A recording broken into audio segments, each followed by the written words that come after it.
Hello, I am Pooja Pathya. Welcome to EJ Physics. Today we will talk about method of charging. Method of charging समझने के लिए मैंने आपको अभी previous video में types of material के बारे में इंट्रोड्यूस कराया था। टाइप ऑफ मटेरियल्स आपको पता होंगे तो मेथड ऑफ चार्जिंग अच्छे से समझ आएगा। ठीक है, now we will see method of charging. We have three methods of charging. First is charging by rubbing, second is charging by induction, and third is charging by conduction. Charging by rubbing method को हम charging by friction method भी बोलते हैं, क्योंकि यहाँ पे क्या होता है, दो बॉडीज को आपस में रब किया जाता है. तो फर्स्ट हम देख लेते हैं चार्जिंग बाय रबिंग मेथड. इस मेथड में हम अनचार्ज्ड बॉडी को कांटेक्ट में लेके आते हैं. ठीक है, फिर उनको एक दूसरे पर रब करते हैं.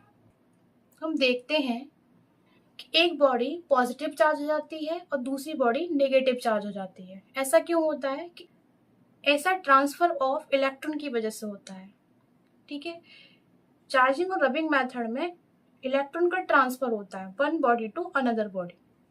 एक बॉडी इलेक्ट्रॉन को डोनेट करती है दूसरी बॉडी को. स्टार्टिंग में आप बताया था कि कांच की रॉड को सिल्क पर रब किया था तो सिल्क आपका नेगेटिवली चार्ज हुआ था, ग्लास की रॉड आपकी पॉजिटिवली चार्ज हो गई थी. जो वो प्रोसेस था वो कौन सा प्रोसेस था? Charging by rubbing method. ठीक है, चार्जिंग बाय रबिंग मेथड में क्या होता है कि एक बॉडी से इलेक्ट्रॉन दूसरी बॉडी पर ट्रांसफर होते हैं. जो इलेक्ट्रॉन को लूज करता है उस पर पॉजिटिव चार्ज आ जाता है और जो इलेक्ट्रॉन को एक्सेप्ट करता है उस पर नेगेटिव चार्ज आ जाता है. तो हम देख लेते हैं.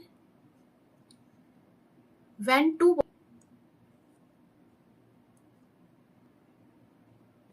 uncharged body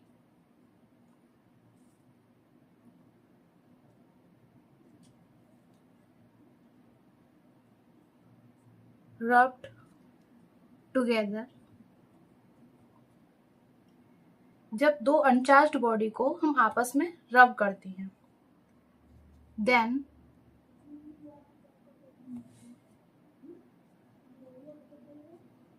transfer of electron takes place. Electron का ट्रांसफर होना शुरू हो जाता है.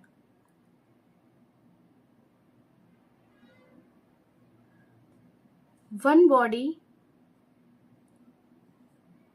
gets negatively charged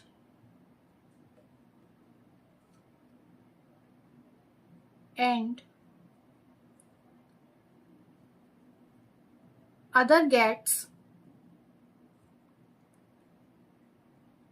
positively charged.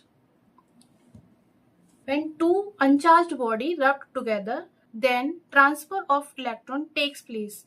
One body gets negatively charged and other body gets positively charged. It means जब हम दो अनचार्ज्ड बॉडी को आपस में रब करते हैं तो वहां इलेक्ट्रॉन का ट्रांसफर होना शुरू हो जाता है. एक बॉडी जो इलेक्ट्रॉन को लूज करती है उस पर पॉजिटिव चार्ज आ जाता है और जो इलेक्ट्रॉन को एक्सेप्ट करती है उस पर नेगेटिव चार्ज आ जाता है. ठीक है, अब हम प्रोसेस देख लेते हैं कैसे होता है. We have two bodies which is uncharged.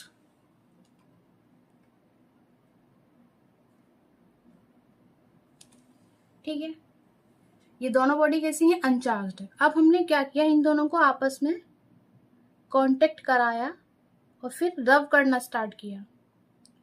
Rubbed together.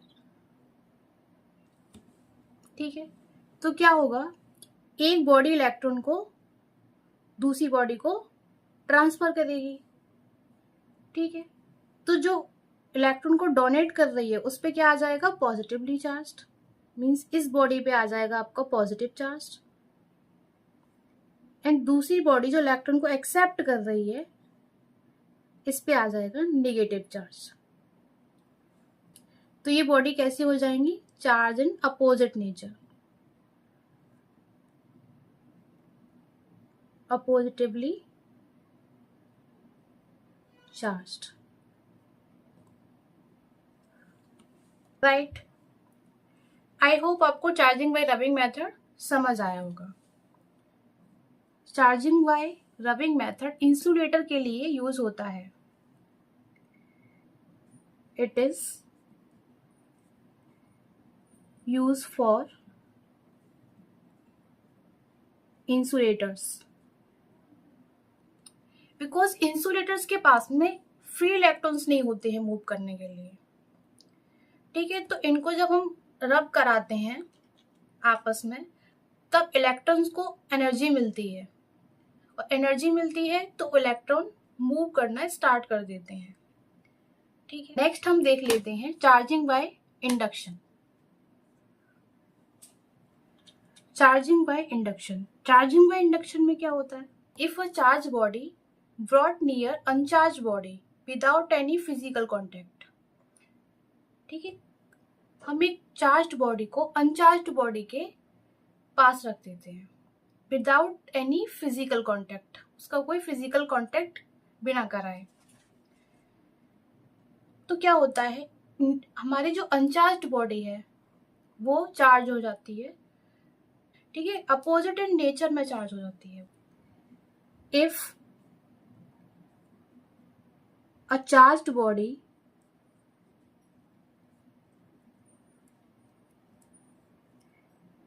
brought near uncharged body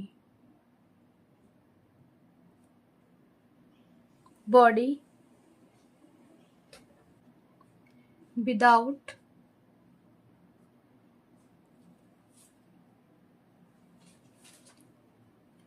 any physical contact। जब हम एक चार्ज्ड बॉडी को अनचार्ज्ड बॉडी के कांटेक्ट में रखते हैं, then uncharged body becomes charged. जब हम एक चार्ज्ड बॉडी को अनचार्ज्ड बॉडी के पास रखते हैं तो क्या होता है, अनचार्ज्ड बॉडी चार्ज हो जाती है, बट जो चार्ज बॉडी थी उसके जस्ट अपोजिट नेचर में चार्ज होगी, अपोजिट एंड नेचर।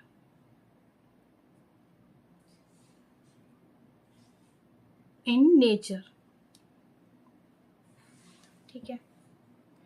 अब हम देख लेते हैं प्रोसेस कैसे चार्ज होती है। वी हैव टू प्रोसेस, पहले हम फर्स्ट देख लेते हैं कैसे चार्ज होगी। हमारे पास एक नेगेटिवली चार्ज्ड बॉडी है, ठीक है, इसके पास हम एक बॉडी लेके आते हैं जो अनचार्ज्ड है,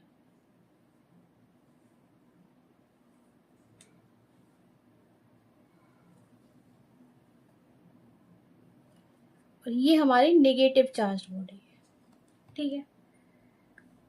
तो क्या करेगा, नेगेटिव चार्ज इस बॉडी का जितना भी नेगेटिव चार्ज है उसको क्या करना शुरू करेगा, रिपेल करना शुरू करेगा, क्योंकि पॉजिटिव चार्ज प्रोटॉन पे होता है, ठीक है। इस बॉडी में, न्यूट्रल बॉडी में मैंने आपको बताया था कि पॉजिटिव एंड नेगेटिव चार्ज मतलब प्रोटॉन एंड इलेक्ट्रॉन इक्वल होते हैं। इट मीन्स इस पे जितना पॉजिटिव चार्ज है उतना ही नेगेटिव चार्ज है। तो क्या करेगा, ये negative charge body negative charge को मतलब इलेक्ट्रॉन्स को रिपेल करने की कोशिश करेगी, क्योंकि प्रोटॉन तो आपका मूव नहीं करते हैं, ठीक है। प्रोटॉन पॉजिटिव चार्ज होते हैं, वो न्यूक्लियस के अंदर होते हैं। किसी भी मैटर में प्रोटॉन एटम में प्रोटॉन आपका न्यूक्लियस के अंदर होता है, तो न्यूक्लियस के अंदर प्रोटॉन होने की वजह से वो मूव नहीं कर पाते हैं, लेकिन इलेक्ट्रॉन आउटर सेल में होते हैं तो वो मूव कर पाते हैं। तो यहाँ पॉजिटिव चार्ज तो मूव नहीं करेगा इस बॉडी का, लेकिन हाँ इस तरफ जो नेगेटिव चार्ज होगा बॉडी पे वो सारा कहाँ रिपेल होने लगेगा, अदर साइड। मीन्स यहाँ पे नेगेटिव चार्ज आ जाएगा इस बॉडी का सारा, और यहाँ के जो नेगेटिव चार्ज थे वो इधर चले गए। इट मीन्स इधर कैसा आ जाएगा, एक्स पॉजिटिव चार्ज, बिकॉज यहाँ पे अब इलेक्ट्रॉन की डिफिशियंसी हो गई है, और यहाँ इलेक्ट्रॉन का एक्सेस हो गया है, तो इस बॉडी को पोलराइज बॉडी बोलते हैं। ठीक है, अब हम क्या करेंगे नेक्स्ट प्रोसेस में, इस बॉडी का जो पॉजिटिव चार्ज है उसको अर्थ से कनेक्ट कर देंगे, मीन्स अर्थिंग करा देंगे। अर्थिंग करा देंगे तो क्या हो जाएगा, ये जो इलेक्ट्रॉन्स हैं वो अर्थ में आपका फ्लो होना स्टार्ट हो जाएंगे। ठीक है, ये सारा नेगेटिव चार्ज अर्थ में चला जाएगा। नेक्स्ट प्रोसेस में हम देखेंगे इस बॉडी पर, इस बॉडी का सारा नेगेटिव चार्ज अर्थ में चला गया, तो अब इसके पास से पॉजिटिव चार्ज बचेगा। अब हम इस नेगेटिव चार्ज बॉडी को सेपरेट कर लेंगे, तो हमारे पास इस बॉडी पर जो चार्ज बचेगा वो all over the body distribute हो जाएगा। मतलब ये इस बॉडी पर पॉजिटिव चार्ज पूरी बॉडी पर डिस्ट्रीब्यूट हो जाएगा और ये बॉडी आपकी पॉजिटिव चार्ज हो जाएगी। ठीक है, अगर हम यहाँ पे नेगेटिव बॉडी लेते तो यहाँ जो बॉडी आती है आपके पास वो पॉजिटिव चार्ज हो जाती बॉडी। कैसे हो जाती कि पॉजिटिव चार्ज हम लेके आते तो क्या होता कि वो नेगेटिव चार्ज को अट्रैक्ट करती और पॉजिटिव चार्ज को रिपेल करती। तो इस साइड आपका नेगेटिव चार्ज आ जाता और इस साइड पॉजिटिव चार्ज आ जाता। फिर हम पॉजिटिव चार्ज को अर्थ करा देते तो अर्थ से इलेक्ट्रॉन फ्लो होना शुरू हो जाते, इस पॉजिटिव चार्ज को न्यूट्रल कर देते, उस बॉडी पर नेगेटिव चार्ज आ जाता। ठीक है, तो वो बॉडी आपकी नेगेटिवली चार्ज हो जाती। तो हमेशा हम चार्ज बॉडी का जो नेचर होगा चार्जिंग व इंडक्शन में हमेशा अपोजिट चार्ज बॉडी होगी, अपोजिट चार्ज जनरेट होगा अदर बॉडी पर। ठीक है, नेक्स्ट प्रोसेस देख लेते हैं चार्जिंग व इंडक्शन की। इसमें क्या करते हैं हम, जैसे हमने ये फिर से एक नेगेटिव चार्ज बॉडी ले ली है। ठीक है, A and B both are neutral, neutral means uncharged body. तो क्या होगा, इन बॉडी पर वैलेंस में इलेक्ट्रॉन है, अभी इलेक्ट्रॉन एंड प्रोटॉन दोनों इक्वल हैं और इस टाइम ये न्यूट्रल है। क्या होगा, ये नेगेटिव चार्ज बॉडी, सारा ये नेगेटिव चार्ज बॉडी इन दोनों बॉडीज के नेगेटिव चार्ज को रिपेल करना स्टार्ट कर देगी। इस साइड आपका नेगेटिव चार्ज आ जाएगा और इस तरफ आपका पॉजिटिव चार्ज आ जाएगा, बिकॉज यहाँ पे इलेक्ट्रॉन की डिफिशियंसी हो जाएगी क्योंकि सारे इलेक्ट्रॉन रिपेल होकर इस साइड आ गए हैं। ठीक है, अब हम इन दोनों बॉडीज को सेपरेट कर लेंगे।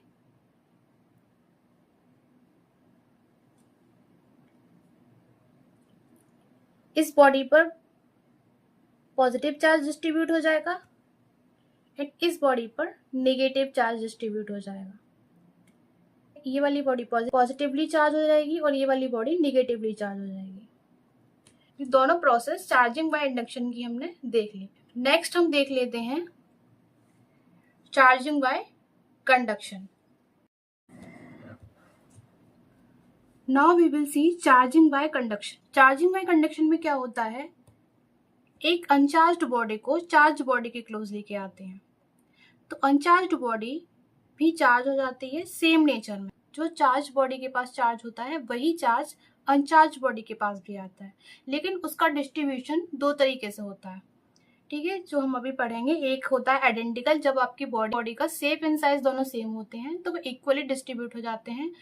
लेकिन जब आपकी बॉडी नॉन आइडेंटिकल होती हैं, उनका शेप एंड साइज इक्वल नहीं होता है, तो उसके लिए एक फॉर्मूला है जो आपको इलेक्ट्रिक पोटेंशियल की हेल्प से आप समझ सकते हो, लेकिन वो हम नेक्स्ट चैप्टर में पढ़ेंगे अच्छे से। अभी सिर्फ मैं आपको उसका एक फॉर्मूला बता दूंगी। ठीक है, an uncharged body brought close a charged body, then charged body becomes charged same in nature. जब आप अनचार्ज्ड बॉडी को चार्ज बॉडी के क्लोज रखते हैं तब अनचार्ज्ड बॉडी चार्ज हो जाती है सेम नेचर में। तरीके देख लेते हैं किस तरीके से चार्ज होती है। First is if body are identical. अगर आपकी बॉडी कैसी है, आइडेंटिकल। आइडेंटिकल का मीनिंग क्या होता है, shape and size are same.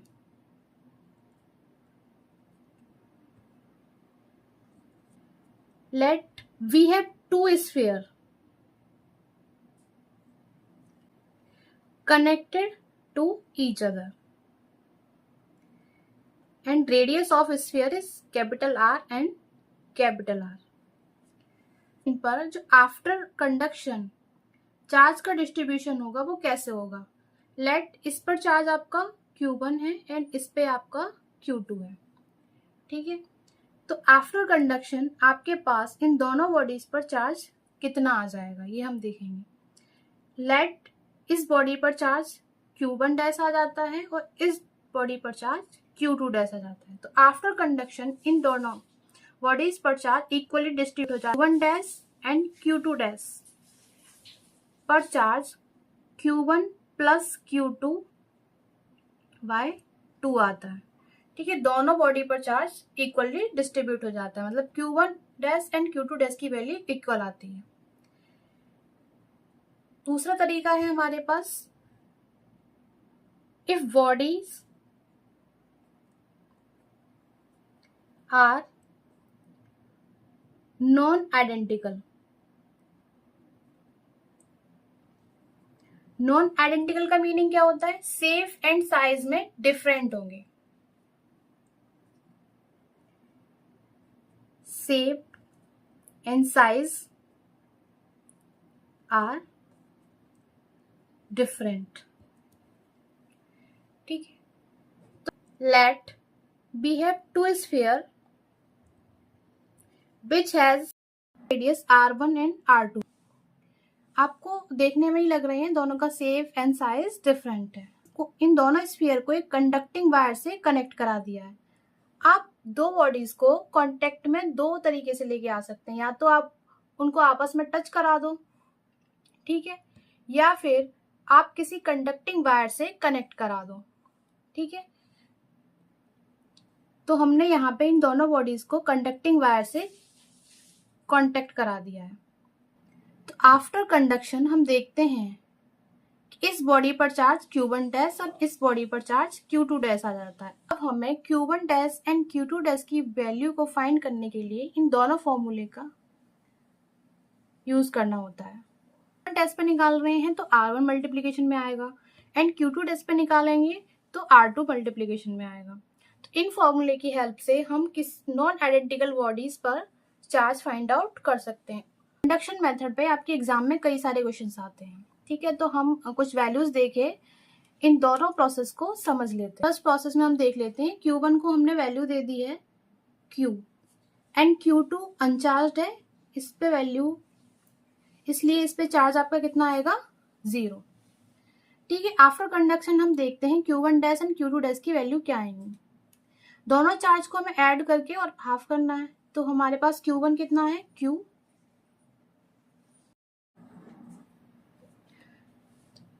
Q1 की वैल्यू हमने Q रख दी एंड Q2 की वैल्यू 0 डिवाइडेड बाय 2। आंसर आपका आ जाएगा Q/2, मीन्स दोनों स्फीयर पे चार्ज आपका हाफ हाफ डिवाइड हो जाएगा, ठीक है। नेक्स्ट हम देख लेते हैं नॉन आइडेंटिकल के लिए। तो हम R1 की वैल्यू R ले लेंगे एंड R2 की वैल्यू 3R ले लेंगे। आफ्टर कंडक्शन फिर हम Q1 dash and Q2 dash की वैल्यू इन फॉर्मूले की हेल्प से फाइंड आउट करेंगे। हमने इन दोनों फॉर्मूले में वैल्यूज पुट कर दी। Q1 डैश के लिए Q1 आपका Q है, Q2 आपका 0 है, R1 आपका R एंड R2 आपका 3R। ऊपर Q आएगा, नीचे आपका 4R और R से R कैंसिल, आपका Q1 डैश की वैल्यू Q/4 आ जाएगी। एंड नेक्स्ट Q2 डैश के लिए हम इस फॉर्मूले में वैल्यूज रखेंगे। Q1 डैश, Q1 की वैल्यू Q, Q2 आपका 0, R1 आपका R एंड R2 आपका 3R। R2 value R2 multiplication में है तो R2 की वैल्यू हमने 3R पुट कर दी, ठीक है। अब इसे हम सॉल्व कर लेंगे। ऊपर आपका Q आएगा, नीचे 4R आएगा, मल्टीप्लीकेशन में 3R, R से R कैंसिल और आपका आंसर आ जाएगा 3Q/4, ठीक है। ये नॉन आइडेंटिकल के लिए था। तो हम दोनों केसेस में Q1 dash and Q2 dash find out कर सकते हैं, ठीक है। आई होप आपको चार्जिंग बाय कंडक्शन समझ आया होगा, चार्जिंग बाय इंडक्शन भी समझ आया होगा एंड चार्जिंग बाय रबिंग भी समझ आएगा। तीनों मेथड आपको क्लियर हो गए होंगे।